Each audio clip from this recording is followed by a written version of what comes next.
Ladies and gentlemen, I'm very pleased and very privileged to welcome to the programme Simon O'Brien. Simon, how are you doing today? All right, not bad at all, Lee. Not bad at all. It's a blowy, blustery day over here in the UK, but yes, it's okay. I won't tell you about our weather. I don't want to upset you this early in the interview. You are a British TV actor, radio presenter, as well as property developer, which I didn't realise. Yeah. It started way back when I was just young. My parents they had kind of limited means, but they had this thing in their head. There was 4 kids, and they wanted us to all have their own bedroom. So we would wander around Liverpool because in the 80s, of course, it was quite down a hill, and we would we buy these glorious old Victorian houses, and my dad would spend time doing them up. And just when you thought, actually, this is quite nice, they'd move us out into a bigger, even more dilapidated Victorian pile. And that's kind of how I grew up, and it got in the blood. And so the house that I'm sitting in now, which is my home and has been for many years, first thing I did when I was 19, when I started getting some money through from Brookside, was buy a wreck. It was so bad you could stand in the cellar and look at the sky. Oh, dear. And spent about 5 years doing it up. But what I realised was, being an actor and TV presenter, there are times when you haven't got anything to do, because that's just the nature of the game. So I've always got a little project on the go. Yeah, the more wrecked it is, the more I like it, and just spend time doing them up. I do it all myself. I've got one other guy that helps me, and we just tick on and get on with it. Brilliant. Now you mentioned Brookside there. 5 years as Damon Grant. That's right. Yeah, that's right. That's where it all started. It was a very strange thing. It was. I never thought of being in the media. It's just they came round to the schools in Liverpool and said there's an audition for this new soap that's starting based in Liverpool, and you have the permission of the school to go. The audition's on Tuesday afternoon, and Tuesday afternoon was double maths stats. So my hand shot up. And then, lo and behold, I got the part and started this whole strange new career. Fantastic. I knew about that, but I didn't know about Fraggle Rock. Yeah, that's right. Yeah. BJ the Lighthouse Keeper. Yeah, that's right. Yeah. Little known fact that I was one of the lighthouse keepers on Fraggle Rock. Yeah.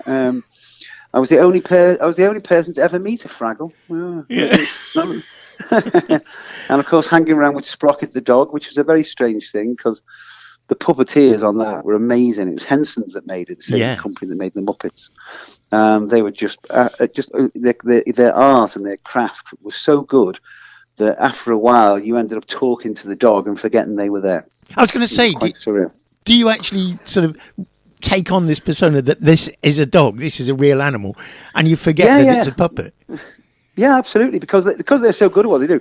So even when the camera would stop, they'd say, okay, cut, and I'd turn to the dog and they'd say, I think that was a good take, and the dog would nod, and we just carry on. Yeah, so even off camera, you end up talking to this puppet. You also did a TV series for kids as well, a children's quiz show called I Can Do That.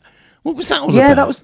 That was my first presenting job. That came about because when I left Brookside, I mean, it's not the same now, but back in those days, you were kind of stereotyped for a while.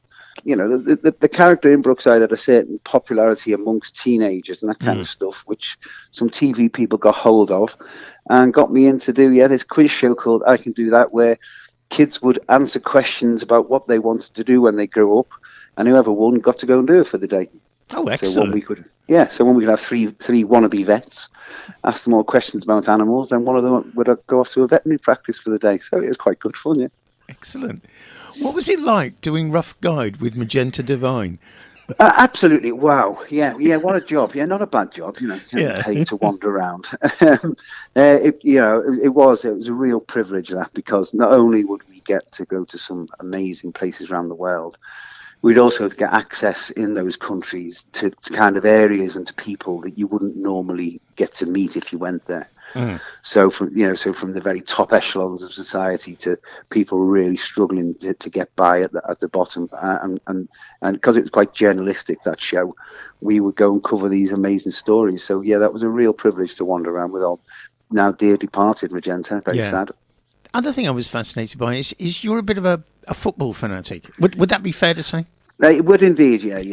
Yes, I'm grey and I'm going bald because I support Everton. Well, there you go. Yeah. Enough said, really.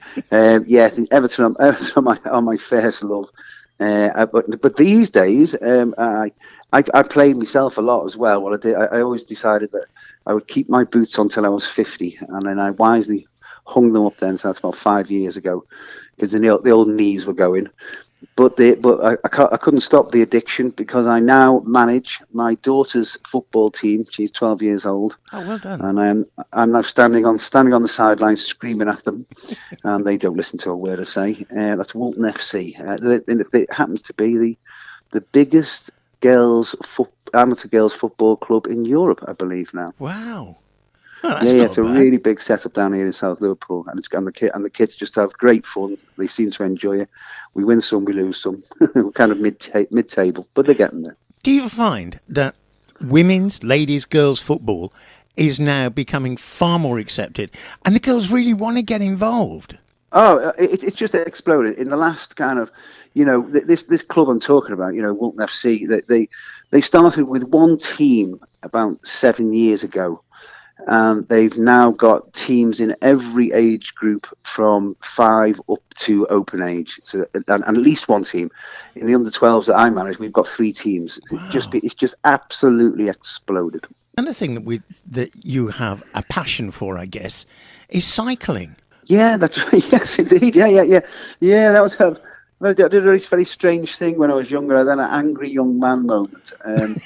I was always a member of Greenpeace. I was always kind of it's environmental, going way back. And I was sitting at the lights in my very snazzy Peugeot 205 GTI, and I glanced in my rear view mirror at my Greenpeace car sticker, and the hypocrisy of such a thing kind of hit me. And so I kept the sticker and got rid of the car. That was about getting on for 30 years ago now, and I haven't had a car since. I just go everywhere on my bike, and if I'm going on a long journey, jump on the train. And I did it as kind of a statement, But I realised after a few years that the quality of my life had gone through the roof. I'd never have to go to the gym. I can eat what I want, and I do all my office work on the train. I felt far more relaxed about things. Never stuck in traffic jams. So I just love it. And recently I've just been appointed to a very fancy sounding title. I am now the Liverpool City Region Cycling and Walking Commissioner, because Liverpool doesn't have that good cycling infrastructure. I mean, better than anyone over in Europe. Mm-hmm. There's lots of bike lanes everywhere. I think one of the cities we're hoping to go and see as kind of an exemplar of how you do it right is Seville, because they got about it. They got stuck into it and did it all in a few years. Just said, we're going to do this, and did it. And that's the kind of thing we need to do over in Liverpool. So as well as doing the old filming at the moment, when I'm not doing filming, I'm doing that. So yeah, just wandering around on my bike, but being paid for it, which is great. You actually set up a bike cycling centre, didn't you? I did, yeah. But in kind of at the turn of the century, in around the millennium, we set up a place in Liverpool called the Hub, which it was. I guess it was ahead of its time. I learned 2 things from that maybe I was a bit ahead of my time, but also I was no good at business at all, because I enjoyed the bikes part of it, and the cafe was amazing. All the furniture in the cafe was made of old recycled bikes, and all tables, all the chairs. The last remaining are now my garden furniture. But and that lasted for about 5 years. But I'm not a businessman. I couldn't deal with staff very well. I couldn't keep books and all that kind of stuff. So I think I'm better off on my own as kind of a lone wolf, self-employed, and that's what I've been doing since. Now we've got to talk about Find It, Fix It, Flog It. And if we mention that, we've got to mention Henry. We have indeed. Yes, the crazy Henry Cole. Yeah. I was going to say, is he as off the wall as he appears on TV? He's completely barking mad. Absolutely, yeah. But we have. I think that's the reason that Find It, Fix It. We're just about to start a new series. We're about to start. Oh, excellent. They've just got an email today. We're planning our first location is down on the Isle of Wight in about 2 weeks' time. So they've asked for another 25 because it just keeps going from strength to strength, really. Yes. And it's largely because me and Henry just have a laugh because we are completely polar opposites. You know, I think that's why they put us together, because he's the petrol head. I don't even have a car. He loves anything automotive. I just like old furniture and things. And the combination seems to work well. And he also, we just take the nick out of each other as well constantly. You know, I must admit, the humour in that show is half of the reason to watch it. It is. I mean, and I think that's why, you know, blimey, we even won an RTS award about 18 months ago, and I think that's it. I've always said, if you enjoy making TV and you enjoy making anything to do with entertainment, then people enjoy watching it. And, you know, Henry's just about the poshest person that I've ever met in my life. I think his great grandfather, I think I've got that right, was William Gladstone, the Prime Minister. That's right. Yes, I remember that from one of the programmes. Yeah, and his family are the Rathbones, and we're driving along one day in the old Land Rover, and he says, "Si, you and I have got a lot in common." And I said, "How do you figure that, mate?" He says, "Well, my family are originally from Liverpool, the Rathbones, because Gladstone was from Liverpool." Yeah. And I went, "Mate, the only thing we've got in common is I walk down streets named after your family." Perfect. That's completely true. But so, you know, so we just have a really good laugh together, but we're also very passionate about what we do. You know, Yeah. How I got involved was, as well as doing derelict properties up, which kind of gives you a certain skill set. When I'm not doing that, I'm always tinkering, doing something. And one time I was just talking to one of the bosses at Channel 4. And he said, "What do you like doing? You know, you've got all your property stuff on the go, but apart from that." And I said, "Well, I just like doing stuff up." He said, "Well, show me." So I took some pictures, some really strange pictures, like an old Victorian doll's house I'd done up for my daughter, an old 1950s bicycle sit-up and beg thing that I'd done up, an old range that I'd put in the house, and just these really kind of disparate pictures. Sent them to him. He said, "Yeah, I like it, but I don't know where it hangs." And then 2 years later, Henry went along to him with the idea of finding Fix-It Flogger. And as soon as he said, "We just go in somewhere and find whatever we can and do it up," I immediately thought of your pictures. So they put us together, and we've been having a laugh ever since. Brilliant. Gemma, she puts up with some stuff from you. I mean, some of the things you bring up. I beg your pardon. I think you'll find it's the other way round. Good grief. Oh, she's like working. It's like I'm working with an angry mother-in-law. You know how it works. I tell her, whatever you do, don't paint that bright pink. Yeah. So then she immediately thinks, I know what colour I'm going to paint that. As soon as I walk out the door, it's bright pink, you know. So Gemma takes no notes to me whatsoever. But again, we just have a laugh, you know. I always try and find something for her to do, because I think it's really important that we do the restoration stuff and the upcycling stuff, as well as finding the old antiques and all that kind of stuff that everyone can do, really. I think that's another strength of the show. And the other two people that are quite a big part of it are, of course, Alicia Moore and Adam Partridge. Adam I've interviewed, and he's an absolutely brilliant guy. But Alicia, how did she get involved? Alicia, the same as the rest of us. Her background is she's been doing kind of like she does it it's like a social enterprise she does in London, and they have a showroom and they get people and they train them up. You know, if people, you know, kind of refugees or anyone really who just needs a lift up. Mm-hmm. They get them into their workshop and they teach them the skills of recycling and repurposing and renovating furniture. And then they have a big showroom down in Shepherd's Bush Way. They sell all the items through there, you know, at London prices, and they do great. And so her background is exactly what she is there to judge, you know, and she doesn't hold back. I tell you that, neither of them do. Sometimes they're not very nice. The other thing I found out about you is 2014, you were appointed chair of the Liverpool Green Strategy Group. Yeah, there's a funny one. Yes, well, that's why I'm now the cycling commissioner. That came off the back of that, really. All right. Because I'm the local and moaning environmentalist and all this kind of stuff. Well, at the time, Liverpool City Council made a mistake, which I think they did with. I think they did it with a good heart, but as all the terrible austerity cuts have come to all the local councils, and they just haven't got the money to look after stuff anymore. And they were looking at the parks and thinking, we're just running out of money here. How are we going to keep all our parks to a good standard? And they came up with the bright idea that maybe if they sold off certain portions of certain parks, they could use that money to fund the upkeep of the rest of them. Now, it sounds like a nice idea on paper, but what they found out very quickly, the Mayor, Joe Anderson, found out very quickly, is that people have no appetite for building on public parks. Doesn't matter what you say. They just say, no, build wherever you want. My park is my park. And I was part of that movement. And basically, because I know how to use the media, I was giving them a good kick in through the media. And halfway through, the mayor got in touch via a mutual acquaintance, called me in and said, okay, right, I want you to chair this independent review of all the green and open spaces.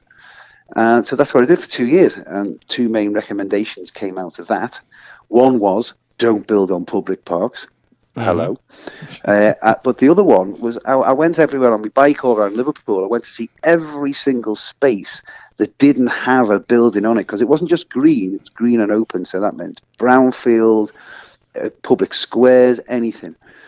And as I was doing it, it dawned on me that if you kind of join the dots and use the derelict bits in between the green bits, then you could create a network joining up all the parks. And so it got dubbed the Green Corridor Web. And it kind of just sat there for a few years. Now Liverpool has decided they want to really are serious about putting some cycle paths in, not just the city, the whole city region. Steve Rotherham, the Metro Mayor, has given me full backing as well. And so now they decided they want to put this in. So they kind of realised that I'd already done this mapping for them, so got me in, and so we're now trying to actually make it real. So yeah, quite interesting. It's a real diversion from the other stuff. I think it's absolutely brilliant. I mean, I'm a biker. I drive cars. I've got a bike and I ride it through the hills around here. But I wouldn't dream of riding a bicycle in the city, because I just think it's too damn dangerous, really. Well, and that's the point. Everyone says, every single person I speak to, they just had a big report done here. It's just about to get launched next week. Top secret this, so I'll tell you anyway. Okay.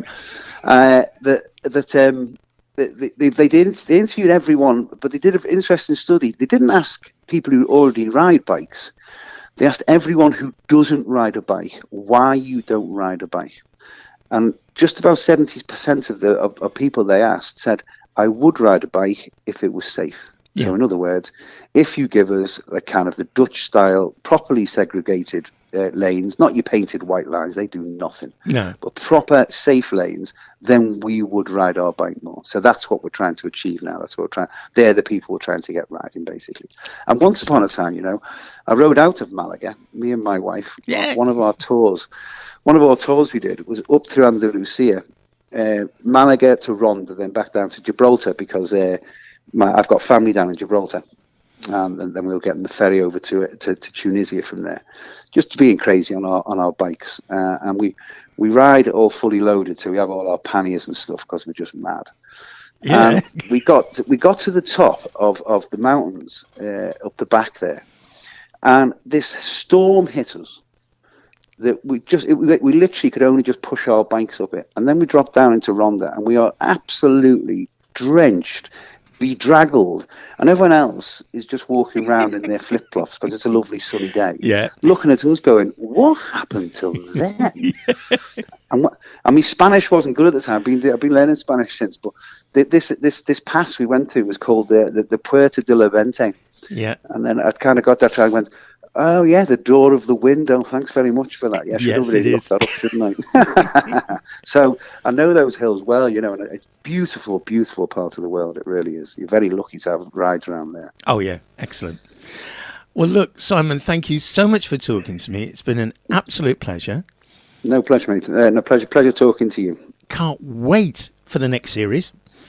And yeah. As I say, they want more. They're crazy people want more. So we'll, so we'll keep making them as long as there's people have got stuff lying around in their garages and sheds, and we do keep trying to persuade them. We say, do you know what? people have lots and lots of garages and sheds and barns and things over on the continent, so you never know. We might be down your way at some point if we can persuade them to let us loose. I was just going to say, if ever you get stuck for a location, I've got a couple of sheds. There you go. Exactly. Well, here you go. You're first on the list. I'll mention it to the boss, to Channel 4. We're going to Spain. Oh, Simon, thank you so much. And all right, Lee, no problem at all. Hopefully we'll see you soon. Yeah, cheers, mate. Thanks very much. Thank you. Cheers. Bye-bye. Bye-bye.